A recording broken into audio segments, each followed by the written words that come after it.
Never take an avoidant back if they do these 5 things. They disappeared when you needed them the most. Your phone was silent, your heart was confused, and you were left wondering what went wrong. Then, out of nowhere, they text you as if nothing ever happened. No explanation, no apology, just a casual message like, "Hey stranger," or, "What are you up to?" Does that sound familiar? Before you even think about letting them back into your life, I want you to pause and hear me out. Because if your avoidant ex does any of these 5 things when they come back, the answer is simple. It is a big, fat no. Avoidant partners are some of the most confusing people to deal with. They know how to be charming when they want to. They can make you feel like the most important person in the world one moment, and the very next, they disappear into thin air. No calls, no texts, no reassurance. Just silence. And when you finally start to heal, when you finally begin to accept that they are gone, they come back. Suddenly your phone lights up, and for a second, your heart skips a beat. But here's the truth, if they have not changed, if they are still showing the same red flags, you are only stepping back into the same cycle of confusion and hurt. The first red flag you should never ignore is when your avoidant ex comes back into your life and completely refuses to acknowledge what they did. This one is so important because it reveals not only their attitude about the past but also their ability, or inability, to build something healthy with you in the future. If they disappeared, shut down emotionally, ghosted you, or left you hanging during a time when you needed them the most, and then they return as if nothing happened, that is not a small detail. That is a major warning sign about their emotional maturity. Think about it. In every relationship, mistakes will happen. We all hurt each other sometimes, even unintentionally. But the foundation of any healthy bond is the willingness to own up to those mistakes, to acknowledge the impact of our actions, and to take responsibility. Without that, there is no room for repair, no space for rebuilding trust, and no chance for true intimacy. So when an avoidant partner comes back without addressing what happened, it shows you exactly where they are in terms of growth. They are stuck in avoidance. Psychologically, this behavior is deeply rooted in how avoidants deal with conflict and closeness. Many people with avoidant attachment styles grew up in environments where emotions were dismissed, ignored, or even punished. They learned early on that feelings were dangerous, that needing someone was unsafe, and that pulling away was the only way to protect themselves. So when problems arise in a relationship, instead of leaning in and working through them, they retreat. And because facing conflict feels overwhelming to them, they often return later acting like nothing ever happened. To them, avoidance is a coping mechanism. But to you, it feels like betrayal. The emotional impact of this red flag on you is huge. Imagine being left in silence for days or weeks. You are left in confusion, wondering if you said something wrong, if they still care about you, or if the relationship is even still alive. The lack of acknowledgement from them sends an unspoken message. Your feelings do not matter. Your pain is not worth addressing. And your need for clarity is too much to ask for. Over time, this can eat away at your self-worth. You start questioning yourself instead of questioning their lack of accountability. That is the dangerous part. When they finally come back, you might feel relief at first. Their presence feels comforting, and a part of you just wants to pick up where you left off. But this is the trap. Because if they return without even saying, "I know I pulled away, and I am sorry for how that hurt you," then you are walking back into the same cycle. They will leave again the next time intimacy feels overwhelming, and they will return again when they feel ready, and nothing will change in between. Without acknowledgement, the cycle is guaranteed to repeat. So how do you deal with this?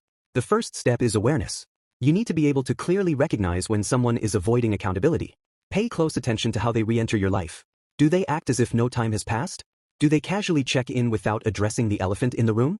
Do they shift the conversation away from what happened, making you feel like you should not bring it up? If so, that is avoidance in action. The second step is to resist the temptation to accept their silence as enough. When you have been missing someone, it can feel tempting to just welcome them back without asking hard questions. But if you do not bring up the disconnect, you are teaching them that they can disappear and reappear without consequences. You are teaching them that they do not need to be accountable to have access to you. And that sets the stage for a repeated pattern. The third step is to set a clear boundary. When they come back, you can say something like, "I need to talk about what happened before we move forward. When you disappeared, it left me hurt and confused. If you are not willing to talk about that, then I cannot continue this relationship." Notice how this boundary is not about attacking them, but about protecting yourself. You are not begging for answers, you are not chasing them, and you are not minimizing your needs. You are stating clearly that acknowledgement is non-negotiable. Of course, sometimes when you set this kind of boundary, the avoidant will double down on their silence. They might say things like, "Why do we have to dwell on the past?" Or, "I just want to move forward." That is a red flag in itself. Because moving forward without addressing the past is not really moving forward at all. It is pretending. It is denial. And relationships built on denial never last. If they do respond with acknowledgement, that is different. If they say, "You're right, I hurt you by pulling away, and I want to understand why I did that so it does not happen again," that shows growth. That shows they are becoming more self-aware. But if they brush it off, minimize it, or refuse to talk about it, then you have your answer. They are not ready for a healthy relationship. Now, here is the part that might sting, but it is important. You cannot force someone to acknowledge what they did. You can ask for it, you can set boundaries around it, but you cannot make someone step into accountability. That is their choice. And if they are unwilling to do that, you have to make your own choice. Will you keep participating in a cycle of confusion, or will you choose to protect your peace? The healthiest thing you can do in this situation is to step back. Remind yourself that acknowledgement is not too much to ask for. In fact, it is the bare minimum for any relationship. If someone cannot give you that, then they are not ready to meet you at the level of intimacy you deserve. That does not mean you are unlovable. It does not mean you are asking for too much. It simply means you are asking the wrong person. And here is the empowering truth. When you stop accepting people back into your life without accountability, you change the standard. You stop teaching people that it is okay to hurt you and then act like nothing happened. You raise the bar. And in doing so, you create space for someone who will actually meet you there. Someone who will say, I know I messed up and I am sorry. Let's work through this together. That is what real intimacy looks like. So the first red flag, the refusal to acknowledge what they did, is not something to brush off. It is not something small. It is the clearest sign of whether or not your avoidant ex has grown. And if they have not, the best thing you can do is step away and protect yourself. Because accountability is the foundation of love. Without it, there is nothing to build on. The second red flag you must pay close attention to is when your avoidant ex comes back and starts blaming you for everything that went wrong. This is one of the most destructive patterns in relationships with avoidant partners, because it does not just deflect responsibility, it places the entire weight of the relationship on your shoulders. When someone constantly blames you, they are telling you in subtle and not so subtle ways that you are the problem, you are the reason things fell apart, and you are the one who needs to change if you want things to work again. Think about how damaging that message really is. At first, it can sound convincing. You might even find yourself nodding along because by the time they come back, you are often desperate for answers. You want clarity. You want to understand why they left, why they pulled away, and what went wrong.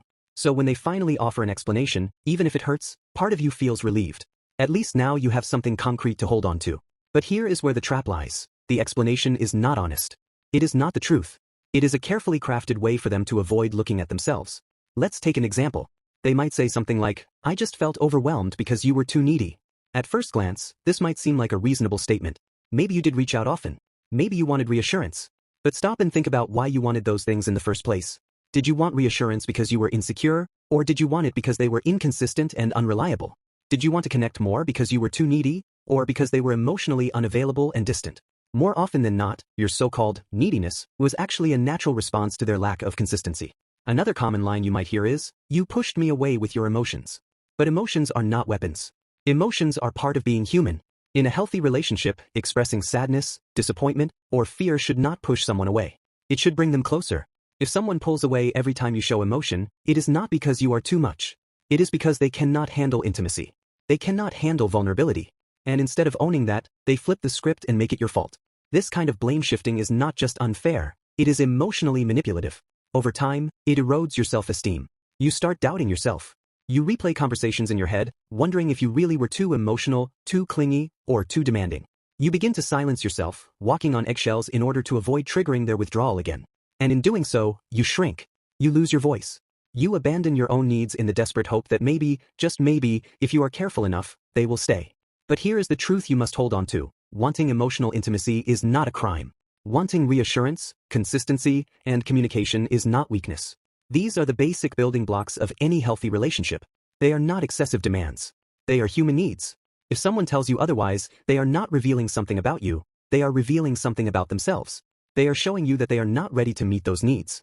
Now, why do avoidants blame their partners like this? On a psychological level, blame is a defense mechanism. By projecting the problem onto you, they protect themselves from having to face their own shortcomings. Admitting that they pulled away because they are afraid of closeness would mean confronting their own fears and wounds. And that is terrifying for them. It is much easier to say, you were too much, than to say, I was scared of intimacy. It is easier to make you feel guilty than to sit with their own discomfort. So how do you deal with this red flag? The first step is recognizing it for what it is, deflection. When they start pointing fingers, pause and remind yourself that just because they say something does not make it true. Ask yourself, does this accusation actually match the reality of what happened? Or does it conveniently shift all the responsibility away from them? More often than not, you will see the pattern clearly. The second step is refusing to internalize the blame. This is where it gets tricky, because if you already carry wounds from past relationships or from childhood, blame can stick to you like glue. Maybe you were told as a child that you were too emotional, too sensitive, or too much. So when your avoidant ex repeats the same message, it feels familiar. But familiar does not mean true. You need to separate your genuine needs from the story they are trying to sell you. The third step is setting boundaries with their blame. You can say something like, I understand that you felt overwhelmed, but it is not fair to put all of this on me. Relationships are a two-way street, and I will not carry the entire responsibility alone. This kind of statement is powerful because it both acknowledges their feelings and asserts your boundary. It sends the message that you will not be manipulated into accepting all the blame. Of course, you cannot control how they respond. Some avoidants will double down, insisting that everything was your fault. Others might walk away again because they cannot handle being challenged. But here is the truth. Their reaction tells you everything you need to know. If they cannot handle an honest conversation about shared responsibility, then they are not ready for a healthy relationship. And no matter how much you love them, you cannot force someone to grow if they are determined to stay stuck. On the flip side, if they show a willingness to own their part, that is a different story. If they can say, yes, I felt overwhelmed, but I also know I shut down instead of talking about it. I want to do better, that shows self-awareness. That shows potential for growth. But if they continue to pile blame on you without looking in the mirror, then the best thing you can do is walk away. Remember, love is not about blame. It is about partnership. In a healthy relationship, both people take responsibility for their actions. Both people listen to each other's feelings. Both people are willing to grow. If your avoidant ex cannot do that, then taking them back will only lead you back into the same cycle of guilt, self-doubt, and emotional exhaustion. So when they come back pointing fingers, take a step back and ask yourself, do I really want to spend my life proving that I am not too much, or do I want to be with someone who already sees me as enough? Because the truth is, you are not too much. You are enough. And if someone makes you feel otherwise, that says everything about them and nothing about you. Blame is a red flag because it stops growth before it even begins. It shuts down the possibility of healing and places the entire burden on your shoulders. Do not carry what is not yours. Do not accept responsibility for someone else's fear of intimacy. And do not let them convince you that love means shrinking yourself to fit their comfort zone. Love is not about blame. Love is about accountability, empathy, and mutual effort. Anything less than that is not love, it is control. And you deserve more than control. You deserve clarity, honesty, and the freedom to be your full self without apology. The third red flag you need to be aware of is when your avoidant ex only comes back to you when they are lonely. This one can be especially confusing because on the surface, it can feel like they miss you, like they finally realized your worth, like they cannot stay away because of how much they love you. But when you look closer, the truth is often much less romantic. What they are really missing is not necessarily you as a person, but the comfort, security, and emotional support you gave them. Avoidant partners often struggle to maintain deep and lasting emotional connections. When they are single or when another relationship falls apart, they suddenly feel the emptiness that they usually run away from.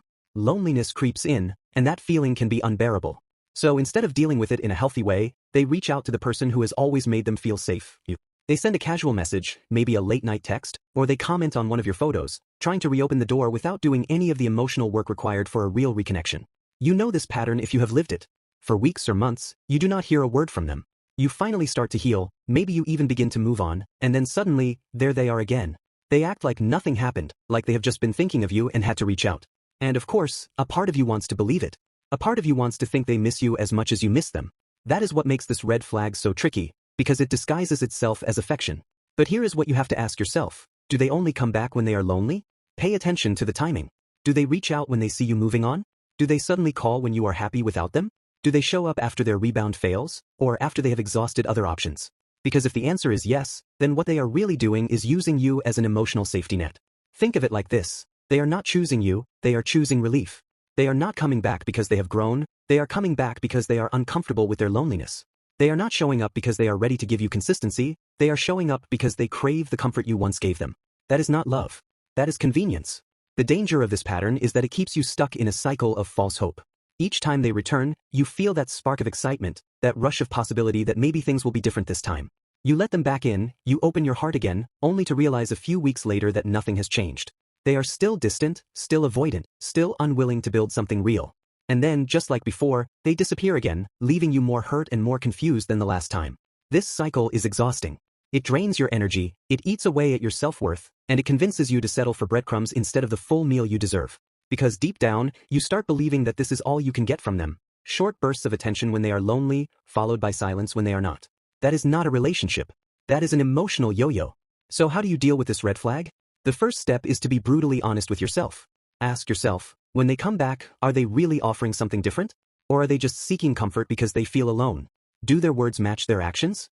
Do they talk about growth, about accountability, about wanting to rebuild? Or do they simply slide into your life with vague statements like, I miss you, or I was just thinking about you? Because if all they offer are sweet words with no plan, that is loneliness talking, not love. The second step is to check in with your own feelings. How do you feel after you interact with them? Do you feel secure, valued, and respected? Or do you feel anxious, unsure, and drained? Your body and your emotions are incredible truth tellers. If you constantly feel unsettled after speaking to them, that is your intuition warning you. Do not ignore it. The third step is to set clear boundaries around what you will and will not accept. If they come back into your life, you can say something like, I need consistency, not just random check-ins when you feel lonely. If you want to rebuild something with me, it has to come with effort and accountability. This statement is powerful because it calls out the pattern directly. It forces them to either step up or step aside. And while it might scare them off, that is actually a blessing. Because if they cannot handle the responsibility of showing up consistently, then you are better off knowing now rather than being dragged back into another painful cycle. Another important part of dealing with this red flag is to remember your worth. You are not a backup plan. You are not a placeholder. You are not someone's emotional pit stop while they figure out their life. You deserve to be someone's first choice, their consistent choice, not just their comfort in times of loneliness. When you really let that truth sink in, it becomes easier to resist the temptation of their late-night texts and sudden reappearances. Here is another perspective to keep in mind. When they only come back in moments of loneliness, what they are really saying is, I want the benefits of your love without the responsibility of a relationship. They want the warmth, the reassurance, the validation, but they do not want to give you the same in return. That is not fair to you. That is not a partnership. That is using you as an emotional bandage. And you deserve more than being someone's temporary fix. Yes, it can be flattering when they reach out. Yes, it can feel good to know that they still think of you when they are lonely. But you have to ask yourself a deeper question. Does this serve me? Does this bring me closer to the kind of love I truly want? Or is this just another detour back into heartbreak? When you look at it from that perspective, the answer often becomes clear. The hardest part about this red flag is learning to walk away even when you still care. Because you can love someone deeply and still recognize that their behavior is not healthy for you. You can miss them terribly and still understand that their loneliness is not a good enough reason to let them back in. Choosing to protect your peace in these moments is not easy, but it is powerful. So the next time your avoidant ex shows up after weeks or months of silence, ask yourself, are they coming back with genuine growth, or are they just lonely? Are they showing up with accountability, or are they just seeking comfort? Are they choosing me as a partner, or are they using me as a temporary distraction from their emptiness? Your honest answers to these questions will tell you everything you need to know. If it is loneliness that drives them back, then the healthiest choice you can make is to let them go. Because your heart is not a shelter for someone else's passing moods. You are not here to carry the weight of their isolation. You are here to be loved fully, consistently, and deeply. And that kind of love will never come from someone who only remembers you when they are lonely. One of the clearest signs that your avoidant ex has not grown or changed is when they still cannot communicate their feelings. This is one of the biggest obstacles in relationships with avoidant partners. You might love them, you might see their good qualities, you might even feel an incredible bond with them, but if they cannot share what is going on inside, the relationship will always feel unbalanced, confusing, and emotionally draining. Think back to when you were together. How many times did you try to have an honest conversation, only to feel like you were talking to a wall? How many times did you express your emotions, your fears, or your needs, and instead of opening up in return, they shut down, went silent, or changed the subject? This is the core of avoidant behavior. For them, vulnerability feels like danger. Opening up feels like weakness. Sharing emotions feels like losing control. So instead of leaning in, they back away. Now, when they come back after a breakup, you might hope things will be different. Maybe you tell yourself, time apart has given them perspective. Maybe they have learned. Maybe they are ready to talk. But here is the truth. If they are still avoiding their feelings, then nothing has changed. If every attempt to talk about the past, about the hurt, or about what needs to be different leads to silence, deflection, or withdrawal, then you are not getting a second chance at a new relationship, you are getting a repeat of the old one. Healthy relationships require communication. That does not mean constant talking or dramatic conversations every day. It means being able to share openly and honestly about what you are feeling, what you need, and where you are struggling. It means being able to sit with discomfort and work through conflict without running away. If your avoidant ex cannot do this, then reconciliation is impossible, no matter how strong the attraction still feels. What makes this red flag so dangerous is that it creates a constant sense of instability. Imagine trying to build a house on shifting sand. That is what it feels like to love someone who refuses to communicate their inner world. You never quite know where you stand. You never know what they are feeling. You never know if they are upset, distant, or about to disappear again. You live in a state of constant guessing, trying to decode their silences and read between the lines. That guessing game is exhausting, and over time, it chips away at your peace of mind. Another painful aspect of this red flag is how it makes you doubt yourself. When they refuse to share, you start to wonder if you are the problem. Maybe you are asking for too much. Maybe you are being dramatic. Maybe if you just stop bringing up your needs, things will be fine. But silencing yourself does not solve the issue, it just hides it. And no matter how quiet you try to be, the underlying problems remain. Avoidant partners often convince themselves that avoiding feelings protects them. But in reality, it only pushes people away. Love cannot survive without communication. You cannot resolve misunderstandings if you are not allowed to talk about them. You cannot grow as a couple if one person refuses to be honest about what is really going on. Now, how do you deal with this red flag? The first step is to test the waters. When they come back, try to have a real conversation about what happened in the past. See how they respond when you say, "I want to talk about how hurt I felt when you pulled away." Do they shut down? Do they get defensive? Do they change the subject? Or do they actually engage and acknowledge your feelings? Their response in these moments tells you everything you need to know about whether real change is possible. If they still cannot handle honest communication, then you need to accept that this is who they are right now. It is not your job to pull words out of them. It is not your job to fix their fear of vulnerability. You cannot build intimacy with someone who refuses to be emotionally available. The only thing you will build is frustration and heartbreak. Another important step is to hold firm boundaries. If they try to avoid conversations by stonewalling, ghosting, or brushing things under the rug, you can calmly state, "I need communication in a relationship. If you cannot talk about these things, then this will not work." By saying this, you are not threatening them or forcing them to change. You are simply setting a standard for the kind of relationship you are willing to accept. Of course, some avoidant partners might argue, "That is just how I am. I am not good at talking about feelings." But think carefully about that statement. Everyone has their own communication style, yes, but saying, "I just don't do feelings," is not a style, it is avoidance. It is a refusal to meet you halfway. And in a partnership, refusing to meet halfway is not acceptable. It is also important to recognize the emotional toll this red flag takes on you. When someone refuses to communicate, you carry the emotional burden alone. You end up doing the work for both people. You think for them, feel for them, and plan for them. That imbalance is not just unfair, it is unsustainable. Eventually, it will leave you feeling depleted, unappreciated, and unseen. A healthy relationship feels like teamwork. Both people contribute, both people share, both people show up emotionally. If your avoidant ex is still incapable of doing this, then reconciliation is not a step forward, it is a step backward into the same painful cycle you already know too well. Here is the bottom line: love without communication cannot thrive. You deserve more than silence. You deserve more than deflection. You deserve more than carrying the entire emotional weight on your own.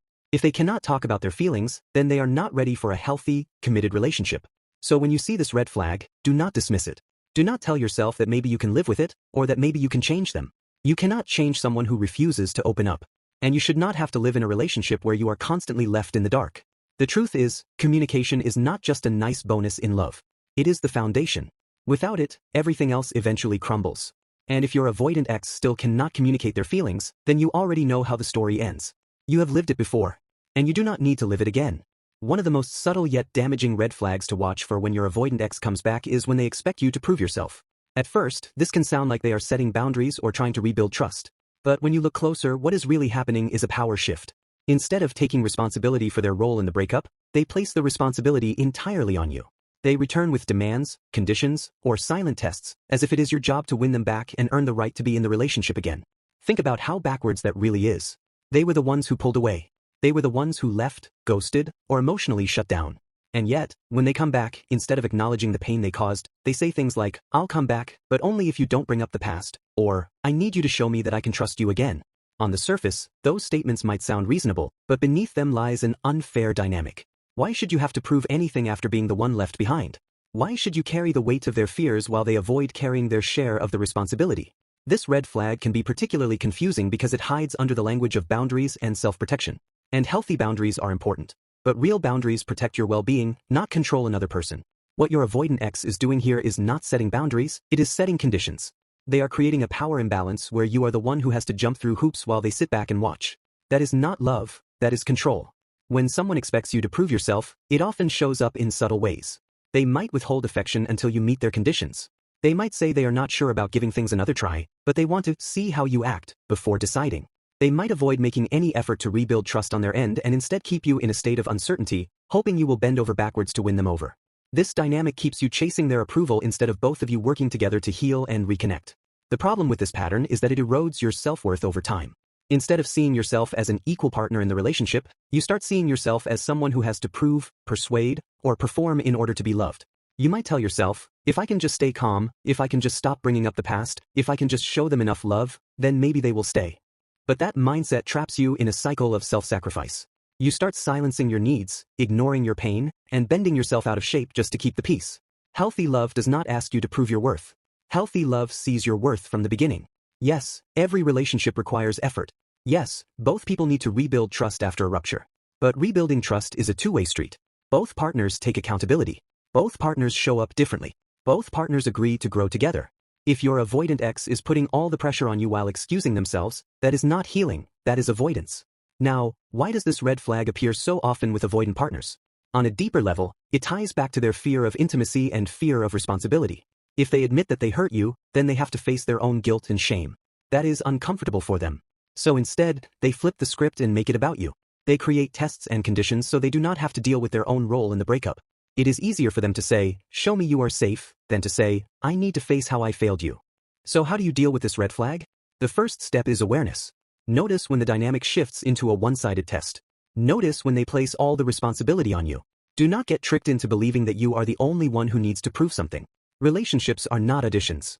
You are not auditioning for the role of partner in someone else's life. You already showed who you were in the relationship. If that was not enough for them then, it will never be enough now. The second step is to challenge the imbalance directly. You can calmly say something like, "I am willing to work on this relationship, but it has to be mutual. I will not carry all the responsibility alone. Trust and healing have to come from both sides." This statement is powerful because it places the responsibility where it belongs, on both of you. It makes it clear that you will not be manipulated into proving yourself while they do nothing. The third step is to protect your self-worth. Remember that you do not have to earn love. You do not have to prove that you are worthy of affection, consistency, or commitment. You already are. The right person will see that without conditions, without tests, without making you feel like you have to beg for basic respect. If your avoidant ex cannot meet you halfway, then the healthiest choice is to walk away. Because the truth is, even if you do everything right, even if you jump through every hoop, even if you play by their rules, it will never be enough. Because the problem is not you, it is their fear of intimacy. And no amount of proving yourself can fix that for them. They have to fix it themselves. What makes this red flag particularly damaging is how sneaky it can be. You might not even notice at first that you are being asked to prove yourself. It might sound like love, like care, like they are giving you a chance. But real love does not dangle conditions over your head. Real love does not make you feel like you are on trial. Real love is mutual, consistent, and free of power games. So here is the bottom line. If your avoidant ex comes back and expects you to prove yourself while they avoid taking responsibility, it is a big, fat no. You cannot build a healthy relationship on top of manipulation. You cannot build trust when the balance of power is one-sided. And you cannot heal when only one person is willing to grow. You deserve a partner who says, "Let's both show up differently," not a partner who says, "You need to change for me." You deserve someone who sees your worth without conditions. You deserve someone who loves you for who you are, not someone who tests you to see if you are good enough. Love should feel like partnership, not performance. And if your avoidant ex expects you to prove yourself, then they are not offering partnership at all. They are offering control dressed up as love. And that is something you should never accept. At the end of the day, love is supposed to bring you peace, not confusion. It is supposed to help you grow, not shrink. And it is supposed to feel safe, not like a guessing game.